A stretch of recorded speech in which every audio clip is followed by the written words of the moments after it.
We estimate that this has saved us the equivalent of 4,500 developer years of work. What's up, everybody? How's it going?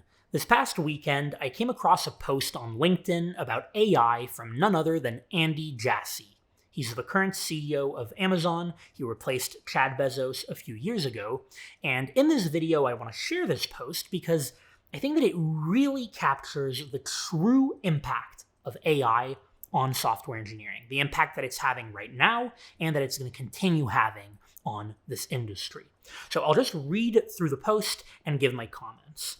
It starts out with one of the most tedious but critical tasks for software development teams is updating foundational software. Very true. If you've been in software engineering for even just 1 year, you've likely experienced a migration. You have to migrate an entire code base to a new framework, or you have to upgrade an entire code base to the latest version of the language, and it's very, very tedious. It's not new feature work, no it's not, and it doesn't feel like you're moving the experience forward. As a result, this work is either dreaded or put off for more exciting work, or both. So I can totally relate, and I'm sure that many of you can totally relate to this. During the 2 years and 2 months and 8 days, if I remember correctly, that I was at Google as a software engineer, I remember I had to take part in many of these migrations. Namely, the big one that we had to do was we had to migrate the entire Google Cloud Platform UI to TypeScript, from JavaScript to TypeScript, and I think that we had to upgrade Angular from like Angular 1 or 1.5, whatever it was called, to Angular 2. And that was a lot of work. Like, by my rough estimate, I probably spent about 20% of my software engineering time at Google working on these migrations. And I remember, I really disliked it. It was really boring, really tedious. Like you said, it didn't feel like new feature work. It didn't really feel like the kind of work that would, help me get promoted or teach me new stuff about engineering. It wasn't exciting. And the exact same thing happened at AlgoExpert, my company. We had to migrate the entire code base, the front-end code base, to TypeScript.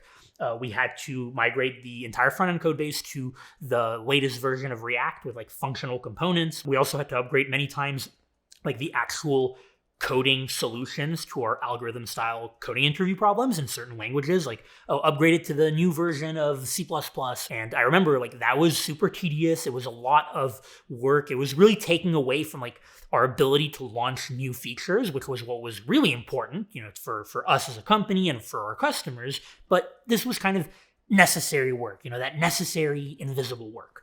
By the way, if you're a software engineer preparing for technical interviews, definitely check out my company, AlgoExpert. We've got the best software engineering interview prep resources for all specializations: ML, front-end systems design, iOS, you name it, coding interviews, of course.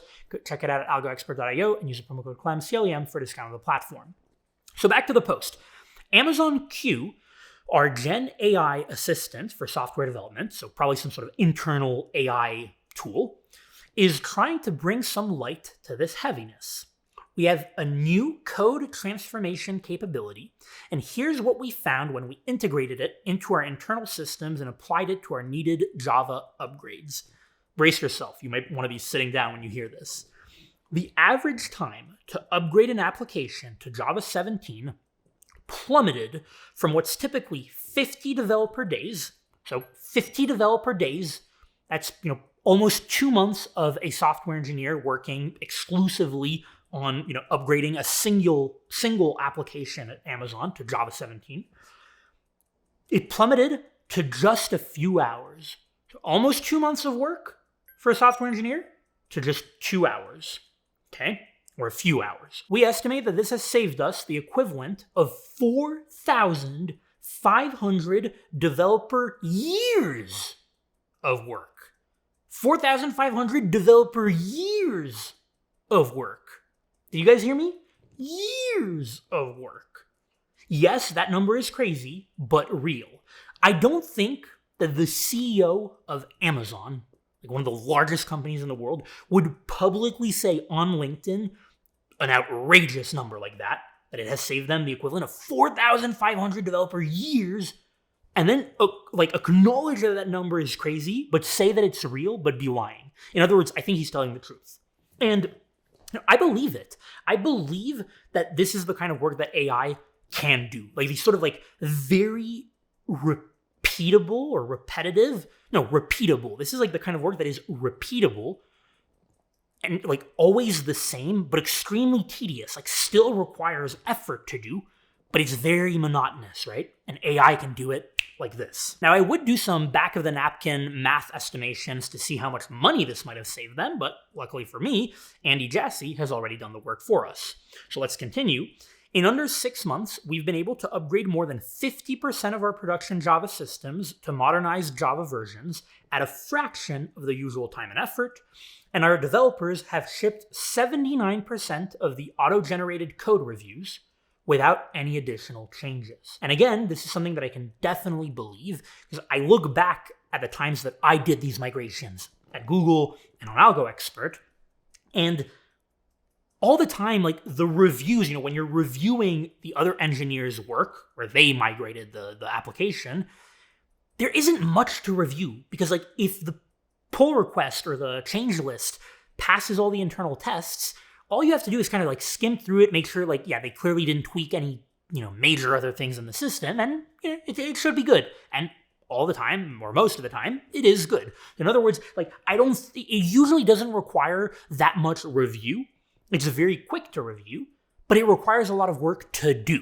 It's the kind of work where the review is simple, but the actual work is a lot. It's complicated.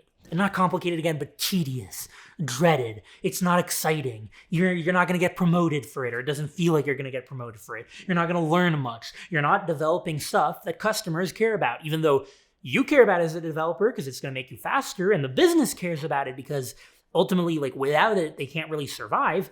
But as far as like their actual end customers, they don't care about it. So then, let's go into the math. The benefits go beyond how much effort we've saved developers. The upgrades have enhanced security, okay, because probably you're on newer versions of Java or, you're on you're on TypeScript, so it's a bit more secure, and reduced infrastructure costs, providing an estimated $260 million in annualized efficiency gains. $260 million in annualized efficiency gains. And that makes sense. If you look at it like 4,500 developer years, which by the way, that figure was likely gotten by the fact that if it saves about 2 months of developer days or 2 months of developer work for one application, and you think that Amazon has like thousands, maybe more than, dozens of thousands of applications to upgrade, then yeah, you get to the 4,500 figure in developer years of work saved. And you look at the cost, that's like 4,500 engineering salaries saved. You get to 260 million in annualized efficiency gains. That is huge just to have like this AI tool that probably costs them very little to use now that they actually have it, especially if it's like an internal tool developed by Amazon itself. And so he goes on to say, this is a great example of how large-scale enterprises can gain significant efficiencies in foundational software hygiene work by leveraging Amazon Q.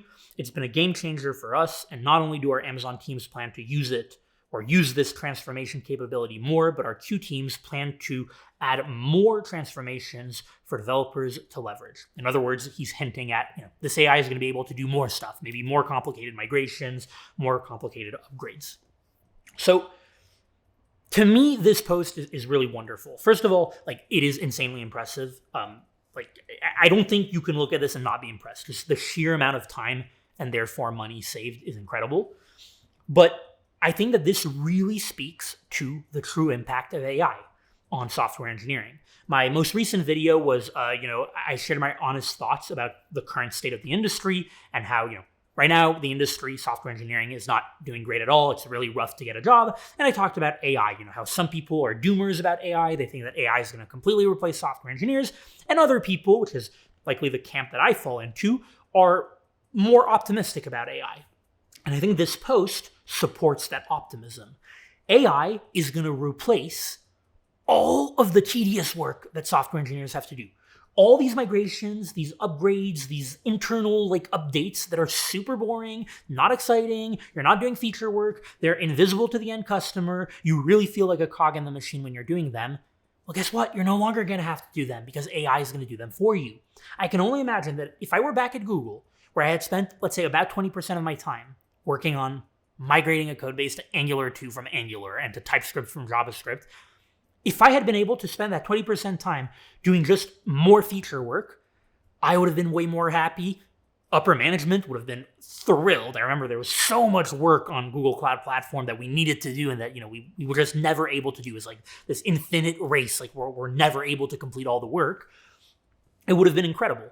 And if you can imagine that AI is just going to keep getting better, right? So it might allow you to make some of your feature work faster, right? Some of the tedious things for feature work is going to be faster. All the, let's say, like, generating skeleton files, like all the crap that you just hate doing as a software engineer, AI is going to do it or is already doing it.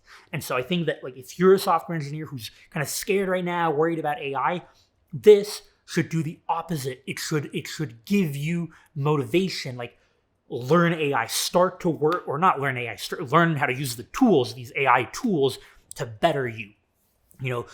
Leverage them to be more productive and to be able to rid yourself of all this garbage work that's super annoying and be able to do just way more stuff than you would have been able to do even just a year ago. And just on top of this, on Twitter, I came across a post that talked about this LinkedIn post from Andy Jassy, and someone responded, Amazon engineer here, Q, which is the internal tool, and other internal Gen AI tools have reduced my workload easily by 30%, which kind of matches my 20% from Google, in terms of random engineering or business admin type of work. Docs, MRBs, etc. I'm not sure what MRBs are. MBRs are, maybe like design docs or feature requirement docs. I'm not sure off the top of my head, but so this Amazon engineer here can attest to this post from Andy Jassy, just like anecdotally, right? And presumably, like, this is the kind of work that he, random engineering or business admin type of work, nobody likes to write docs. So not only does this save time and money for the company and increases the security and the sort of robustness of their applications, but it makes the engineers' lives better because no one wants to be writing docs. No one wants to be writing for the 10th billionth time, like some TypeScript class or TypeScript type in their code base. That's all I've got for you guys. Let me know what you think in the comments below. Like, I'm sure many of you have your own horror stories about migrations and things like that. Let me know what you think about this. Maybe some of you are at Amazon and you've actually worked with this. Don't forget to smash the like button if you enjoyed the video. Subscribe to the channel if you haven't already. Follow me on all my other social media platforms if you like those platforms. And I will see you in the next video.